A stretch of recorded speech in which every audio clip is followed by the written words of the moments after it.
Atenção! Começa agora uma teleaula de História do Ensino Médio. Você vai assistir a teleaula de número 71. Bons estudos!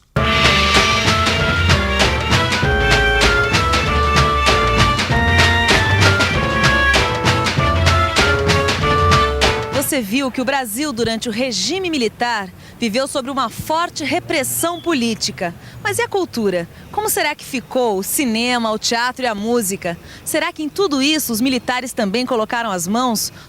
Bom, a cultura brasileira dos anos 60 é exatamente o tema dessa teleaula. Onde você vai ver que durante os anos 60, dois movimentos culturais predominavam no Brasil. O dos engajados, que acreditavam que só a revolução poderia mudar o país. E o tropicalismo, que fazia uma crítica dos comportamentos como caminho para a mudança social. E por fim, você vai ver de que maneira o humor se transformou num instrumento para driblar a censura dos militares.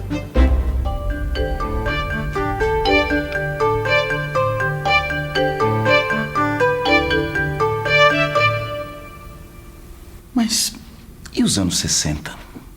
Como será que a juventude nos anos 60 continua agindo? Será que tem o mesmo comportamento ou será que muda alguma coisa? Pois é, no final dos anos 50 começaram a haver mudanças. E a juventude, antes simplesmente rebelde, começa a se empenhar em mudar o país e seus costumes, em lutar por uma sociedade mais justa e mais igualitária. Era o tempo da arte participante e do jovem engajado. Ô Vicente, arte participante, jovem engajado, o que tudo isso queria dizer, Vicente? Gil, essas imagens dizem tudo. Engajado é o sujeito que se filia a uma causa e luta por ela. No caso dos jovens dos anos 60, engajado era aquele que lutava pela revolução. Agora, Vicente, o que a cultura tem a ver com revolução? Revolução não se faz com armas? Mas era exatamente isso que os estudantes queriam. Só que eles achavam que primeiro era preciso conscientizar o povo sobre os problemas políticos e sociais. Só depois dessa conscientização é que viria a revolução e a tomada do poder. Agora, o que os engajados faziam para conscientizar o povo? A educação era um dos meios utilizados nos anos 60 para conscientizar a população. Acreditava-se que só depois das pessoas saberem ler e escrever é que elas podiam lutar pelos seus direitos. Para viabilizar essas ideias, foi muito importante a participação do educador Paulo Freire, com seu método revolucionário para educar adultos.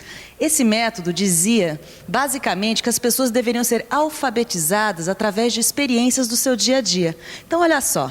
Em vez das pessoas aprenderem a ler com frases do tipo "vovô viu a uva", elas eram alfabetizadas através de palavras como casa, comida, saúde e educação. Mas será que o jovem engajado nos anos 60 acreditava que só através da educação é que dava para conscientizar a população? A educação era mesmo muito importante. Mas olha, não era só a educação a única maneira de se engajar na luta por um país mais justo e igualitário. Os jovens dos anos 60 também partiram para a ação política, uma ação que se desenvolvia basicamente na UNE, a União Nacional dos Estudantes, e no CPC, o Centro Popular de Cultura. Nessas duas agremiações, jovens estudantes aliados a intelectuais e artistas produziram peças teatrais, shows musicais, além de editar livros e revistas, porque para o pessoal do CPC o importante era criar uma linguagem que fosse simples, direta, uma linguagem que pudesse ser compreendida pelas camadas populares.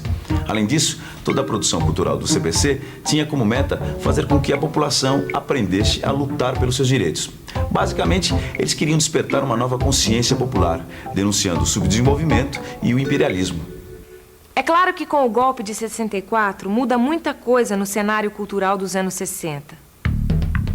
A sede da UNE foi incendiada, o CPC foi fechado e os estudantes passaram a ser perseguidos pela polícia. Mas é bom a gente não confundir. O golpe de 64 dificultou sim a ação dos estudantes, mas a ideia da arte engajada não morreu. Ela continuou viva no cinema novo, no teatro, na música. Ainda em 1964, o ano do golpe, foi lançado o filme Deus e o Diabo na Terra do Sol, de Glauber Rocha, enquanto a baiana Maria Bethânia estreava no show Opinião. Tanto o filme de Glauber Rocha como o show Opinião denunciavam a ordem vigente, o subdesenvolvimento e o imperialismo. Só para você ter uma ideia de como a arte engajada não morreu com o golpe de 64, Olha só o que a Bethânia já cantava em pleno regime militar. Podem me prender, podem me bater, podem até deixar-me sem comer, que eu não mudo de opinião. E enquanto parte da juventude brasileira fazia coro com Glauber Rocha e com Maria Bethânia, havia uma outra parte que não estava, vamos dizer assim, nem um pouco interessada em mudar a sociedade brasileira. Longe da arte engajada, inspirada no sofrimento e na miséria do povo, esses jovens de classe média estavam muito mais interessados em sintonizar a TV Record, onde desde 1965 era transmitido um verdadeiro campeão de audiência, o programa Jovem Guarda. Liderados por Roberto Carlos, Vanderleia e Erasmo Carlos, a Jovem Guarda falava nos carangos, na garota papo firme e nos brotinhos de mini saia. Apesar de não estarem engajados como os estudantes da Uni e do CPC, esses jovens também expressavam o sentimento de rebeldia da época, assim como o seu desejo de quebrar alguns tabus. Mas não foi só a Jovem Guarda que se tornou um sucesso através da TV. Nos anos 60, os festivais de música popular da TV Record mobilizavam o país talvez com a mesma paixão que o país tem pelo futebol. Na sua terceira versão, em 1967, o festival mostrou para o país um movimento que nem bem havia nascido, o tropicalismo. E olha só, heresia para a época, Caetano Veloso interpretou sua música Alegria, Alegria, acompanhado de uma guitarra elétrica. A guitarra elétrica naquela época era considerada um instrumento reservado à música alienada da Jovem Guarda, como se dizia. Mas o uso da guitarra era apenas o começo. O tropicalismo ainda iria inovar muito mais. As letras, os temas, o jeito de encarar o mundo. Os tropicalistas faziam uma música que unia o antigo e o novo da cultura brasileira, que misturava Coca-Cola com acarajé, Carmen Miranda com Beatles. Ouça só um trecho da letra de Alegria, Alegria, de Caetano Veloso. Caminhando contra o vento, sem lenço, sem documento, no sol de quase dezembro eu vou. Eu abro uma Coca-Cola, ela pensa em casamento. Reparou na letra? Viu como ela mostra, através de flashes, de imagens fotográficas, o que pensa o personagem, o que ele sente, o seu jeito de olhar o mundo? Assim era o tropicalismo. Olha lá, os tropicalistas eram bem diferentes dos estudantes da Uni e do CPC, hein? Ah, completamente.